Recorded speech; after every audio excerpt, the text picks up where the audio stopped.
Episode 56, JJ, September 28, 2023. Woody Biomass Tax Credit by DOE protested by over 20 groups. Friends of the Earth. Friends of the Earth groups submit letter to DOE on tax credit funding for woody biomass. Friends of the Earth. Burning wood for energy kneecaps our ability to address the climate crisis and embeds environmental injustice in communities. Excerpts edited by Rozep for brevity and clarity and relationship to residents against wood smoke emission particulates. Washington, today, over 20 groups sent a letter to the Biden administration, urging them to prevent NVIVA and other woody biomass interests from co-opting the 48C qualifying Advanced Energy Project credit. Environmental groups submit letter to Department of Energy on preventing IRA-boosted tax credit from subsidizing wood pellet mills. September 27, 2023. Washington, today, over 20 groups sent a letter to the Biden administration, urging them to prevent NVIVA and other woody biomass interests from co-opting the 48C qualifying Advanced Energy Project credit. The letter follows news that NVIVA, the world's largest wood pellet producer, is seeking the tax credit for new wood pellet mills in Alabama and Mississippi. The 48C tax credit received a $10 billion boost in the Inflation Reduction Act and is intended to speed investment in projects that transition the energy and manufacturing sectors away from dirty energy. The Department of Energy must approve and rank applicants based on criteria like greenhouse gas and other pollution reduction. The letter urges the Biden administration to acknowledge that woody biomass is a massive failure on these fronts. The implementation of the Inflation Reduction Act is a major climate and justice test for the Biden administration, said Sarah Lutz, climate campaigner at Friends of the Earth US. Destroying our forests and burning wood for energy kneecaps our ability to address the climate crisis and embeds environmental injustice in communities. We cannot afford to keep subsidizing these harms, especially not with funding intended to reduce our reliance on dirty energy. There is nothing innovative or advanced about chopping down trees and grinding them up into wood pellets to be burned for energy, said Laura Haight, U.S. Policy Director at Partnership for Policy Integrity. The Biden administration must do everything it can to discourage climate-harming biomass energy. If the Biden administration wants to maintain a positive record on climate and environmental justice, they must keep the dirty biomass industry from co-opting tax credits, like 48C, meant to address the climate crisis, said Adam Collette, Programs Director at Dogwood Alliance. The science is clear and conclusive. Burning wood pellets for electricity is a dirty source of energy, which damages the climate and harms communities, said Sami Yassa, Senior Scientist with NRDC, Natural Resources Defense Council. Burning wood pellet fuel in a power plant produces even more carbon pollution at the smokestack than coal. Industrial wood pellet manufacturing plants like the ones NVIVA is proposing spew extreme levels of toxic pollution that burdens nearby communities. Allowing them to claim clean energy tax credits would be a double step backwards. It would boost an industry that is accelerating climate change and harming the health of communities while robbing critical funding from energy solutions that are actually clean. Communications contact, Erica Cyber, at fo.org. India. Air pollution, PM 2.5, renders antibiotics ineffective. https://www.dailypioneer.com/2023/columnists/air-pollution-renders-ineffective.html Friday, September 29, 2023. Air pollution renders antibiotics ineffective. The Pioneer. PM 2.5 refers to particulate matter with a diameter of 2.5 micrometers or smaller. These particles, consisting of solid and liquid elements, are of. Excerpts edited by Rozep for brevity and clarity and relationship to residents against wood smoke emission particulates. A Lancet study has established a connection between bacterial antibiotic resistance and air pollution. Inhaling PM 2.5 can lead to antibiotic resistance. There was a sense of palpable urgency to address climate change, air pollution and degradation of the environment at the recently concluded three-day G20 summit held in New Delhi. Led by India, the G20 nations agreed to urgently accelerate their actions to address environmental crises and climate change challenges with the help of a green development plan. Because 80% of the world's greenhouse gas emissions emanate from G20 nations, the member nations needed to understand the gravity of the problem and ensure meaningful progress in this regard. As the stakes for mankind keep rising thanks to rising pollution and climate change, keeping global average temperatures below 2 degrees centigrade alone may not be the urgent goal of the nations. Newer and more perilous problems are arising due to unabated pollution levels.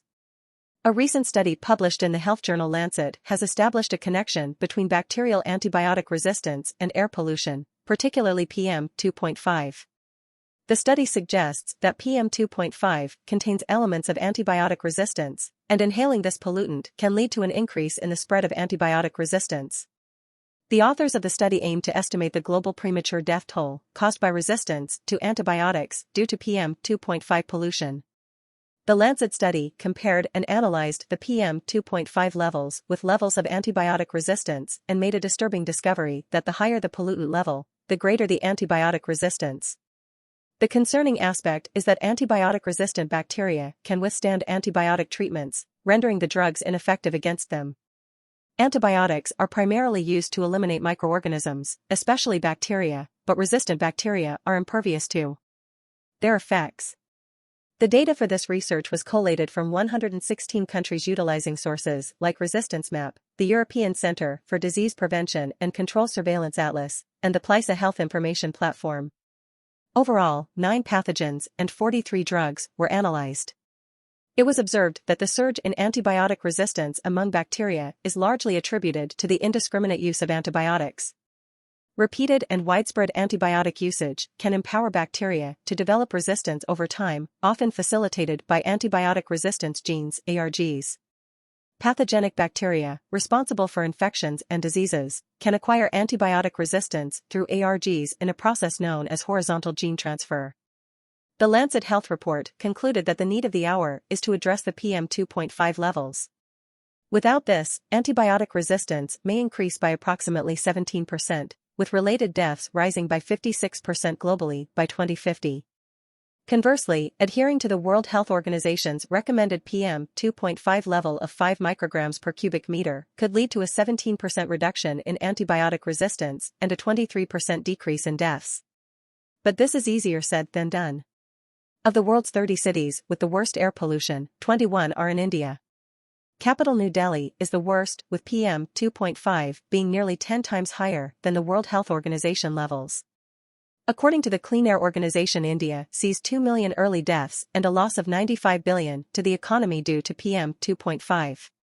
Given these bleak conditions, India needs to cover a lot of ground to rein in PM2.5 levels while there is still time.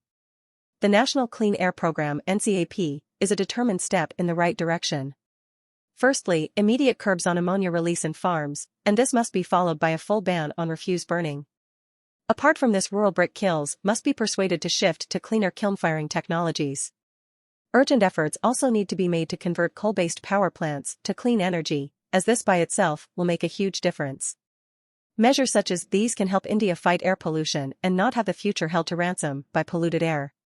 Colorado, Cow Creek prescribed burn planned, community, highcountrieshopper.com. For more information on how prescribed fire smoke may affect your health, please visit Tennessee. Knoxville Walden's Creek Volunteer Fire Department warns about moderate fire danger level due to dry conditions. WBIR.com. All outdoor fires should be monitored until they are completely out, and people should avoid burning anything near structures, wood lines, or on the Vermont, Burlington, McNeil wood burning plant pipe dream?